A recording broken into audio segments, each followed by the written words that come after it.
Hi കൂട്ടുകാരെ, പുതിയൊരു വീഡിയോയിലേക്ക് എല്ലാവർക്കും സ്വാഗതം. അങ്ങനെ രഘുവിൻ്റെ അടുത്ത് ശബരി വന്നിരിക്കുകയാണ്. അനന്തമാഷ് വിളിച്ചിരുന്നു.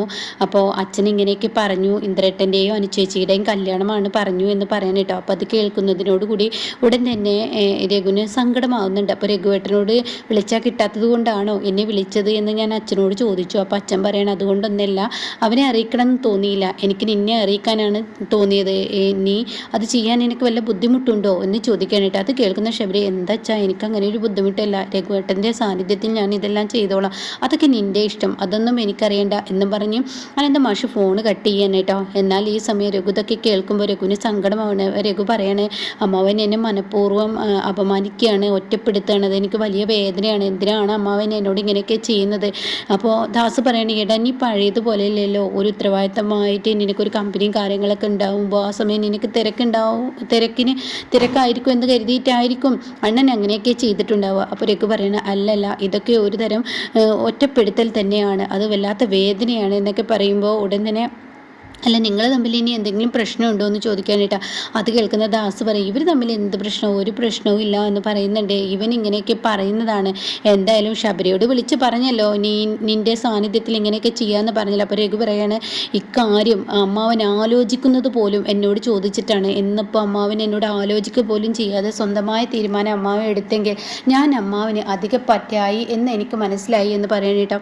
അപ്പോൾ ഈ വാക്കുകൾ അങ്ങ് കേൾക്കുമ്പോൾ വല്ലാത്തൊരു വിഷമം തന്നെ ഇങ്ങനെ ദാസിന് തോന്നുന്നുണ്ട്. പക്ഷെ അത് രഘുവിൻ്റെ മുന്നിൽ കാണിക്കില്ല കേട്ടോ. പിന്നീടാണെങ്കിലോ കാണിക്കുന്നത് മാഷിനെയാണ്. മാഷിൻ്റെ അടുത്ത് ഇന്ദ്രൻ വന്നിരിക്കുകയാണ്. അപ്പം ഇന്ദ്രൻ പറയാണ്, ശരി അച്ഛാ, അച്ഛൻ പറഞ്ഞതുപോലെ തന്നെ കാര്യങ്ങൾ നടക്കട്ടെ, അനുപമയുടെ കഴുത്തിൽ ഞാൻ താലി കെട്ടിക്കോളാം, എന്നിട്ട് ഞാൻ എൻ്റെ വീട്ടിലോട്ട് അവളെ കൊണ്ടുപോയിക്കോളാം എന്നൊക്കെ പറയുമ്പോൾ, നിന്നെ ഞാൻ അടിച്ചേൽപ്പിക്കുന്നു എന്നൊരു തോന്നൽ നിന്നിലുണ്ടോ എന്ന് മാഷ് ചോദിക്കുകയാണ്. അത് കേൾക്കുന്നതിനോടുകൂടി, അയ്യോ എനിക്ക് അങ്ങനെ ഒരു തോന്നലൊന്നുമില്ല, ഞാനിത് അടിച്ചേൽപ്പിച്ചു എന്നൊരു തോന്നലുണ്ടോ വീണ്ടും ചോദിക്കുമ്പോൾ, അങ്ങനെയല്ല അച്ഛൻ പറയുന്നതിലൊരു കാര്യമുണ്ട്, കാരണം എനിക്ക് എൻ്റെ ഭാര്യയുമായി ഇനി ജീവിക്കണമെങ്കിൽ പൊരുതി തന്നെ ജീവിക്കണം, അതെനിക്ക് നന്നായി അറിയാമെന്ന് പറയാം കേട്ടോ. അപ്പോൾ മക്കളെ എന്നാൽ ഇനി ഇങ്ങോട്ടേക്ക് വന്നതെന്ന് പറഞ്ഞിട്ട് ഇങ്ങനെ തൻ്റെ ഭാര്യ ലക്ഷ്മിയുടെ മുന്നിലോട്ട് കൊണ്ടുപോവാണ്. അപ്പോൾ ലക്ഷ്മിയോട് പറയുകയാണ്, ഞാനിപ്പോൾ ഒരു കടമ്പങ്ങയും കൂടി കടക്കാൻ എൻ്റെ മകളെ ഇനിയും വിട്ടുകൊടുക്കുകയാണ് ലക്ഷ്മി, അത് നീ എന്നോട് ക്ഷമിക്കണം, എന്തായാലും എൻ്റെ മോള് കടമ്പ കടന്നിട്ട് വരട്ടെ. അപ്പോൾ മോളെ, നിനക്ക് എന്തെങ്കിലും എതിർപ്പുണ്ടോ ആ വീട്ടിലോട്ട് പോകാൻ?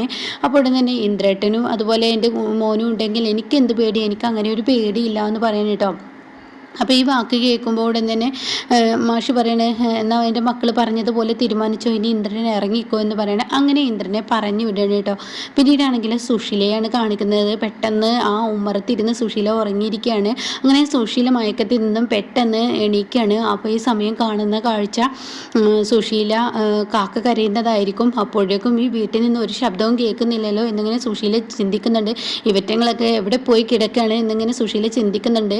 അപ്പോൾ അനുപമയും അമ്പിളിയും ചീരവും ദയയും അതുപോലെ മാനവമൊക്കെ അങ്ങനെ മിണ്ടാതെ സുശീല പോയോ എന്നറിയാൻ വേണ്ടി അവരിങ്ങനെ പാളി നോക്കുമ്പോൾ ഇപ്പുറത്ത് കാണാൻ സുശീല കഥകിൻ്റെ ഹോളിലൂടെ ഇങ്ങനെ നോക്കാൻ ശ്രമിക്കുന്നത്. അപ്പോൾ അവർ മാറി നിൽക്കുകയാണ്. അപ്പോൾ സുശീലക്ക് കാണുന്നില്ല. അങ്ങനെ സുശീല വിൻഡോ തുറന്ന് നോക്കുകയാണ്. അപ്പോൾ അത് കിട്ടുന്നില്ല. അപ്പോൾ സുശീല അങ്ങനെ അങ്ങ് വിട്ടാൽ പോരല്ല, അയാൾ ഒളിച്ചിരിക്കുകയാണ്, എൻ്റെ മകൻ എവിടെയെന്ന് അറിഞ്ഞിട്ട് തന്നെ ബാക്കി കാര്യങ്ങളുള്ളൂ എന്ന് പറഞ്ഞിട്ട് സൈഡ് ജനലിലൂടെ നോക്കുന്നുണ്ട്. അപ്പോഴും കാണുന്നില്ല. അങ്ങനെ ഒരുപാട് തവണ അപ്പുറം ഇപ്പുറമൊക്കെ നോക്കുകയാണ്. പക്ഷെ അവിടെ ഒന്നും കാണുന്നില്ല. അങ്ങനെ ഒരു ജനലങ്ങ് പെട്ടെന്ന് തുറക്കുകയാണ്. അതോടുകൂടി അമ്പിളിയും ദയയും ചിരിയോടെ നിൽക്കുന്നുണ്ട്. അവരൊരു ചുമരിൻ്റെ ഭിത്തിയിലോട്ട് മാറുകയാണ്. ഈ സമയം ഇവറ്റങ്ങളൊക്കെ എവിടെ പോയി കിടക്കണം, ആഹാ അങ്ങനെയാണോ, എന്നോടാണോ കളി, എന്നാൽ അടുക്കള വശത്ത് കൂടെ ഞാൻ വരുമെന്ന് പറഞ്ഞിട്ട് അടുക്കളയുടെ ആ സൈഡിലുള്ള ഒരു ഡോറ് തുറക്കുമ്പോൾ അമ്പിളി കാണാൻ കത്തി പിടിച്ചിട്ട്, അവരെ ഞാൻ അങ്ങനെ വെറുതെ വിടില്ല, അവരെ വെറുതെ വിടാൻ ഞാൻ തയ്യാറല്ല, അവരെ അങ്ങനെ വിട്ടാൽ ശരിയാവില്ല എന്ന് പറഞ്ഞിട്ട് പച്ചക്കറിയുടെ അതിലോട്ട് ഒരൊറ്റ വെട്ടങ്ങ് വെട്ടുന്നത് കാണുമ്പോൾ സുശീല അയ്യോ പറഞ്ഞിട്ട് പെട്ടെന്ന് കഥകടിക്കുന്നുണ്ട്. എന്നിട്ട് എന്ന് ഇവരുടെ വടക്ക് വശത്ത് കൂടെ തന്നെ, അതായത് ബാക്ക് വശത്ത് കൂടെ തന്നെ കയറാം, അടുക്കളയിലൂടെ തന്നെ കയറട്ടെ, എന്നിട്ട് ഇവർക്കൊരു നല്ലൊരു ശിക്ഷ കൊടുക്കട്ടെ എന്നും പറഞ്ഞിട്ട് അവിടെ നിന്നും പെട്ടെന്ന് അങ്ങ് പോവാണ് കേട്ടോ. അങ്ങനെ അടുക്കളയിലോട്ട് അങ്ങ് കയറാൻ ഒരുങ്ങുമ്പോൾ ഇനി ഇവിടെ അടുക്കളയിലോട്ട് കയറാൻ ഒരുങ്ങി. അപ്പോഴേക്കും ചിരി പറയാം, അയ്യോ ചേച്ചി ഞാൻ മറന്നിരിക്കുന്നു, അടുക്കളയുടെ വാതിലടക്കം കഴിഞ്ഞ് അതിനെ കയറും, അയ്യോ എന്നെ പേടിക്കണ്ട, അതിനുള്ള പരിഹാരം ഞാൻ ഉണ്ടാക്കി തരാമെന്ന് പറഞ്ഞിട്ട് ദയ എന്ത് ചെയ്യുന്നു, ഇങ്ങനെ അടുപ്പത്ത് ചോറിനുള്ള വെള്ളം തിളച്ചും കൊണ്ടിരിക്കുന്നുണ്ട്. ആ വെള്ളത്തിൽ നിന്ന് ഒരു കപ്പ് ചുടുവെള്ളം അങ്ങ് എടുക്കുക. ഇരിക്കുകയാണ്. ആ സമയം സുശീല ആ ജനലിലൂടെ എത്തി നോക്കുന്നത് ദയ കാണണം. അങ്ങനെ സുശീല ആ ജനൽ തുറക്കുന്നതോ ദയ അവരുടെ മുഖത്തോട്ട് തളച്ച വെള്ളം ഒഴിക്കും. അയ്യോ എൻ്റെ മുഖം പൊള്ളിയേ, ഈ പെണ്ണുങ്ങൾ എന്താണ് എന്നെ ചെയ്തത്, ഈശ്വരാ എനിക്ക് പൊള്ളുന്നേ നീറുന്നേ കരയുന്നേ എന്നൊക്കെ പറഞ്ഞിട്ട് കരഞ്ഞു അല്ലറി വിളിച്ച് കരയാണ്.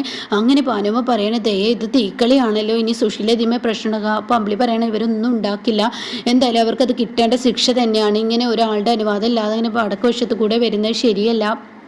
അങ്ങനെ ദേഷ്യം പിടിച്ച് ബാക്കിലൂടെ വന്നതിന് ഇങ്ങനെ സുശീലയോട് സുശീലയെക്കുറിച്ച് ഇവർ പറയുമ്പോൾ ഭാനുമക്ക് യാതൊരുവിധ സമാധാനവും ഇല്ല. അങ്ങനെ സുശീല ആർത്ത് വിളിച്ച് കരയാണ്. കരച്ചിൽ കേട്ട് ഭാനുമ കഥക് തുറക്കണം. എന്താ സുശീല, ഇനി ഇതുവരെ പോയില്ല, എനിക്ക് എന്താ പ്രശ്നം, എൻ്റെ മുഖത്തോട്ട് ഇവിടുത്തെ ഏതോ പെണ്ണുങ്ങളെ എൻ്റെ മുഖത്തോട്ട് തിളച്ച വെള്ളം ഒഴിച്ചു എന്ന് പറയണേ. അത് കേൾക്കുന്ന സുശീലയോട് പറയണേ നിൻ്റെ മുഖത്തോട്ട് തിളച്ച വെള്ളം ഒഴിച്ചു എന്ന്. എന്താ സുശീല നീ ഇല്ലാത്ത അപവാദം പറയാൻ വന്നിരിക്കുന്നു, നീ ഇവിടെ ഉമ്മറത്തല്ലേ ഇരുന്നിരുന്ന്, പിന്നെ എങ്ങനെ നീ ബാക്ക് വശത്തോട്ട് പോയി, അത് പിന്നെ ഞാൻ മാനതമാശുണ്ടോയെന്ന് അറിയാം, നിനക്കൊരു നാണും മാനമില്ലേ മറ്റുള്ളവരുടെ വീട്ടിൽ അതിക്രമിച്ച് കയറുന്നത്, അത് നല്ല പരിപാടിയാണോ, നീ എന്താ സുശീല ഇങ്ങനെ നാണും മാനം ഇല്ലാതായി പോയത്, എന്തൊരു സ്വഭാവമാണ് നിൻ്റെ എന്നിങ്ങനെ ചോദിക്കുമ്പോൾ ആളുകളെ കൊണ്ട് ഇങ്ങനെ ഓരോന്ന് പറയിപ്പിക്കാൻ വേണ്ടി ഓരോന്ന് നീ എന്തിനാ അങ്ങനെ ചെയ്ത് കൂട്ടുന്നു എന്നൊക്കെ ഇങ്ങനെ പറയുന്നുണ്ട്. ആ സമയം ദേഷ്യത്തോടു കൂടി വീണ്ടും സുശീല അകത്തോട്ട് കയറി അകത്തോട്ട് കയറിപ്പോയിട്ട് ഉമ്മറത്ത് സിറ്റ് ഔട്ടിൽ തന്നെ ഇരിക്കുകയാണ്. അപ്പോൾ വാനുമ്മ പറയണേ നീ ഇനിയും പോകുന്നില്ല, ഇല്ല ഞാൻ അയാളെ കണ്ടിട്ട് തന്നെ പോകത്തുള്ളൂ എന്ന് പറയുന്നുണ്ട്. അപ്പോഴേക്കും വാനുമ്മ അകത്തോട്ട് കയറി വരുമ്പോൾ ഇങ്ങനെ ചോദിക്കുകയാണ് ഇവർ എന്തായി, ഇല്ല അവർ പോയില്ല, അവൾ അവിടെ തന്നെ ഇരിപ്പുണ്ടെന്ന് പറഞ്ഞിട്ടോ. അപ്പോഴാണ് അമ്പിളിയുടെ ഫോൺ അടിക്കുന്നത്. രഘുവേട്ടനാണല്ലോ എന്ന് പറഞ്ഞിട്ട്, എന്താ രഘുവേട്ടാ നിങ്ങൾ ഇപ്പോൾ ഇവിടുത്തെ വിശേഷങ്ങൾ അറിഞ്ഞിട്ടാണോ നിങ്ങൾ വിളിച്ചത്, അവിടെ എന്താ വിശേഷം എന്ന് രഘു ചോദിക്കുന്നു. അത് കേട്ടോടനും ഇവിടെ ആകെ വിശേഷങ്ങളേ ഉള്ളൂ, എന്തായാലും ഇവിടെ ഓരോന്ന് കാട്ടിക്കൂട്ടുന്നത് കണ്ടോ എന്നൊക്കെ ഇങ്ങനെ പറയുമ്പോൾ എന്താ അവിടുത്തെ പ്രശ്നം, ആ സുശീലത്തള്ള ഇവിടെ വന്നിരിക്കുകയാണ്, അവർ അച്ഛനെ കാണണം എന്ന് പറഞ്ഞിട്ട്. അപ്പോൾ അച്ഛൻ അവിടെ ഇല്ല, പഞ്ചരത്നത്തിലോട്ട് പോയെന്ന് പറഞ്ഞില്ലേ, അതൊക്കെ പറഞ്ഞു. പക്ഷെ അവർ വിശ്വസിക്കുന്നില്ല.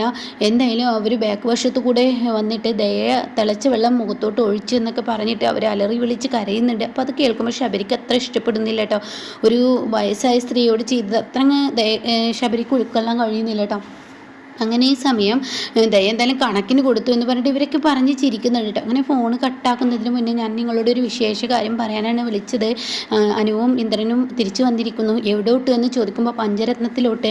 പിന്നെ അത് മാത്രമല്ല ഒരു വിശേഷ സംഭവം നാളെ നടക്കാൻ പോവുകയാണ്. അപ്പോൾ ഇവർ 3 പേരും എന്താന്ന് ചോദിക്കുമ്പോൾ സ്പീക്കറിൽ ഫോൺ ഇടുകയാണ്. അങ്ങനെ ഒക്കെ പറയാണ് നാളെ അവരുടെ കല്യാണമാണ്, അവരുടെ താലികെട്ട് വീണ്ടും നടത്താണ്. അപ്പോൾ ഭാനുമ്മ പറയണേ ഈശ്വര അത് നല്ലൊരു കാര്യം തന്നെയാണ്, അപ്പോൾ എന്തായാലും അവരുടെ താലികെട്ട് നാളെ നടത്താണ്, എല്ലാത്തിനും ഒരു പരിഹാരം അമ്മ വീണ്ടും കാണാൻ പോവാണ്.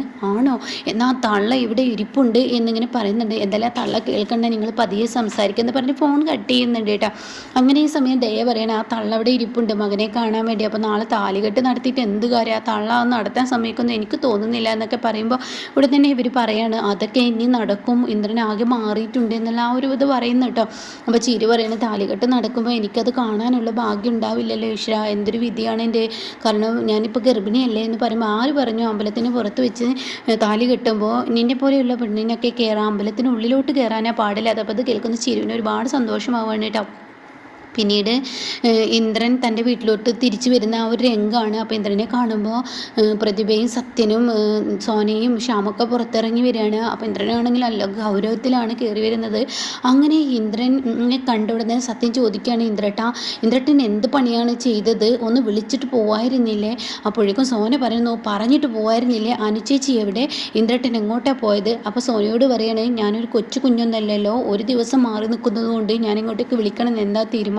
അപ്പോൾ സത്യം ചോദിക്കുകയാണ് ഞങ്ങൾക്ക് ടെൻഷനൊന്നുമില്ല, പക്ഷേ ഇന്ദ്രേട്ടൻ അനുചേച്ചിയും കൊണ്ടാണോ പോയത്? ഇന്ദ്രേട്ടൻ അനുചേച്ചിയെ കൊണ്ടല്ല, എൻ്റെ കുഞ്ഞിനെയും അനുവിനെയും ഞാൻ കൊണ്ടുപോയി അവർക്കൊരു ദിവസം സന്തോഷിക്കാനുള്ള ആ ഒരു നിമിഷത്തിന് വേണ്ടി കൊണ്ടുപോയതാണ് എന്ന് പറയുമ്പോൾ ഇവരൊക്കെ ആകെ അന്താളിപ്പിൽ നിൽക്കണം കേട്ടോ. ഇന്നേ വരെ ഇങ്ങനെ ഗൗരവത്തോടു കൂടി സംസാരിക്കാത്ത ഒരു ഇന്ദ്രനെ കാണുമ്പോൾ ഇവരെല്ലാവരും പകച്ചു നിൽക്കുന്ന ആ ഒരു സീനിലാണ് കേട്ടോ എപ്പിസോഡ് നിർത്തിയിരിക്കുന്നത്.